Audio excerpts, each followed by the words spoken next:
Bon, ça faisait longtemps que je ne vous avais pas parlé des galères de guest house. Et oui, ça fait partie aussi du quotidien des voyageurs.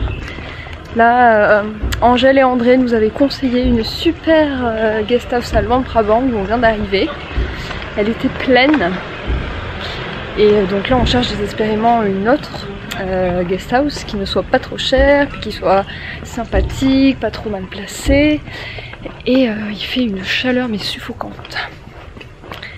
Voilà. On espère qu'on va trouver.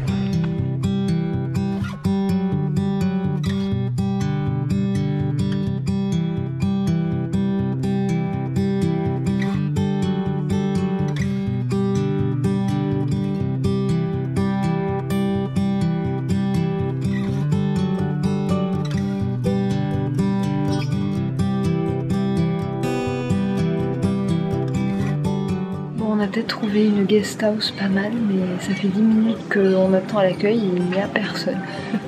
On a beau crier Sabadi, Sabadi, personne ne vient. Ça c'est un petit peu le Laos, hein. Il faut prendre son temps.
Rendre visite au centre de déminage et de prévention des munitions non explosées du Laos parce que en fait il faut savoir que le Laos c'est le pays qui a été le plus bombardé de l'histoire. Alors ça peut paraître bizarre comme ça parce que le Laos n'a pas été impliqué directement dans une guerre comme ça.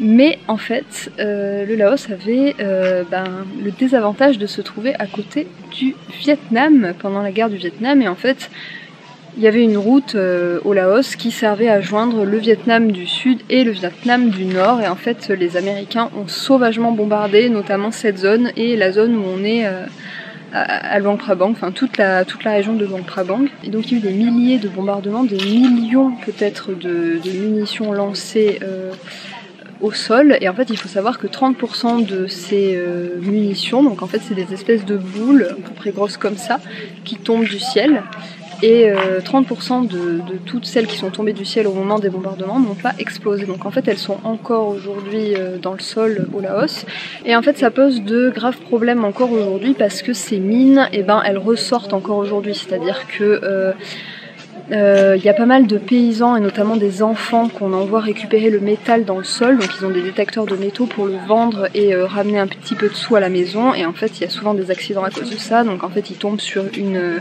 munition non explosée et du coup ça explose et donc ça fait des morts ou des handicaps graves. Pareil, les paysans en fait quand ils travaillent la terre, s'ils creusent un petit peu trop ils peuvent tomber sur une munition non explosée et voilà, donc qui peut encore exploser. Ça pose de très très graves problèmes encore aujourd'hui, et donc il y a tout un centre de prévention qui fait un travail auprès surtout des enfants dans les villages en fait qui sont le plus susceptibles d'en retrouver, pour que tout le monde sache ce que c'est, parce qu'en fait il s'avère que c'est une petite boule comme ça et que les enfants du coup ils sont un petit peu tentés de jouer avec. Le problème c'est que voilà, il faut absolument pas jouer avec ce genre de choses. C'était vraiment très très intéressant. Si vous passez par Luang Prabang, allez-y. Allez donner aussi un petit billet pour soutenir l'action de ces gens, des démineurs et puis de ceux qui font la prévention. Il me semble qu'il y a un centre à Luang Prabang et aussi un centre à Vientiane.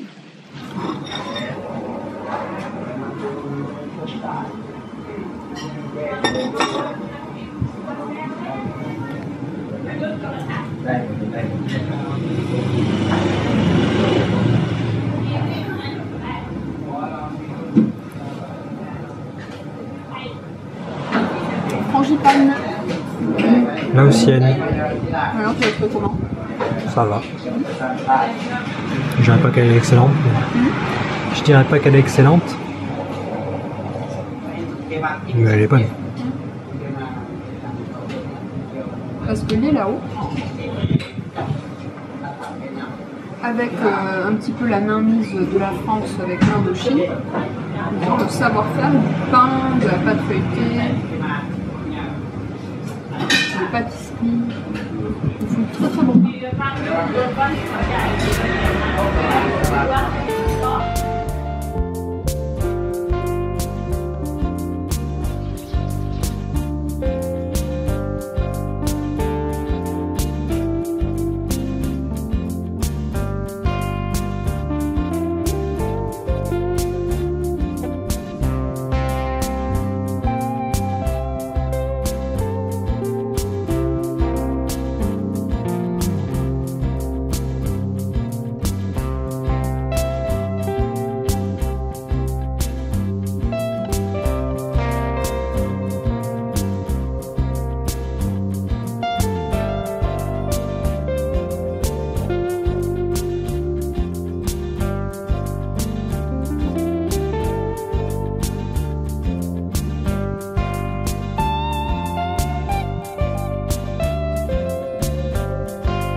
Tu veux bien faire sa tête?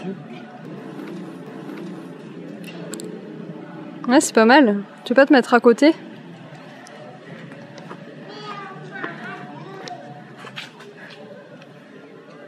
Super! Quand il s'agit de faire une connerie, mais ça marche direct.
On a décidé de sortir de Luang Prabang aujourd'hui pour se promener un petit peu dans les environs. On a de nouveau loué un scooter et on vient de découvrir un temple absolument extraordinaire. Franchement, c'est pas si loin de Luang Prabang et il est mais magnifique.